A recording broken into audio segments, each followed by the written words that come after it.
Hey everyone, it's been a little bit since we've had any videos at all actually, and been a little bit since we've given a quail update. We've got 4 little hens in here with one of our roosters now, and the hens have reached their maturity, and I just kind of wanted to show you how the quail hens lay their eggs, because it's been pretty exciting. I've been getting, just as of the past week, instead of my 1 little quail egg a day, which has been incubating giving me all these little chicks, I'm getting 3 a day now. And as you can see out here in our little quail habitat, they just kind of lay them. You come out here and it's a nice little surprise. It's almost like an Easter egg hunt. They kind of lay them throughout, excuse me there girls, they kind of lay them throughout their little habitat. So it's kind of fun. You come out here and you look around and you find the eggs throughout. So there's 1, 2, 3, and I'm gonna check the little house because we have, like I said, 4 hens in here, so there's potential for 4. Yeah, so we still have 1 hen that's not laying yet, and the 3rd one just started laying. So here's our other littles. Within the next week they should start laying too. They're just about fully matured over there, and I haven't counted yet how many roosters and how many hens we have. But aside from the red chest on them, another way to tell if they're roosters is, I'll kind of show you guys here. See, that's kind of how they hop up. That's why you have to have lower roofed cages for these guys, because I have the roof up right now, so they'll be fine. But they hop up like that, and they can bump their heads and break their little necks. And I don't worry about them getting out too much. They're super easy to catch. But I'll show you here. See that ring around the back of their head? That's another way to tell with these light colored, the little Italians, the Manchurians, on these Caturnix quails. That ring around the back of their head is very pronounced, very dark colored on the roosters.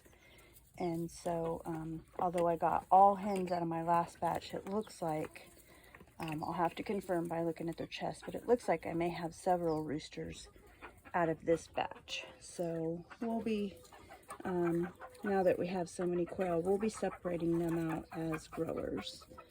And because we don't need that many roosters anymore, what we're going to be separating out for breeding are hens. We'll need 4 to 5 hens for every rooster that we have. And right now we have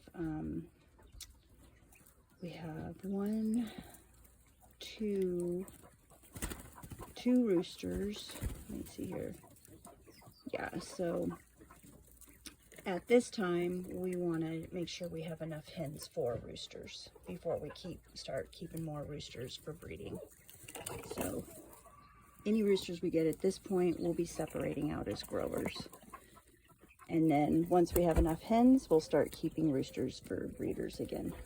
So we'll count them out and see. But I basically wanted to show you how exciting it is that we're getting more eggs, because the more eggs we get, these here we'll be keeping, and I'm going to make a batch of pickled eggs. And I've been I eat my 1 raw egg with my apple cider vinegar for my kidney stone remedy. You can eat the quail eggs raw. They don't get salmonella, so they're safe to eat raw or drink, whatever you want to call it. But I'm going to make, since I'm getting so many a day, I'm going to make my pickled quail eggs, since I already have a batch of 20 of them in the incubator. So I'm saving them up to make my pickled quail eggs. And then once the 1 batch is out of the incubator, we'll be putting another batch in, and we're just going to have all sorts of quail going. Pretty soon we'll be selling fertile quail eggs and quail also. But for now, we're just keeping them for here for the farm and for ourselves for food. So that's our little update for today. Hopefully everybody's been able to stay cool and stay healthy. And hopefully we got people getting back to work here pretty soon too, because I know the economy's hurting for many people, which is why it's great if you're able to start a little homestead or do some farming of your own. that's why I do it, and helps our family out. So have a good day, everybody.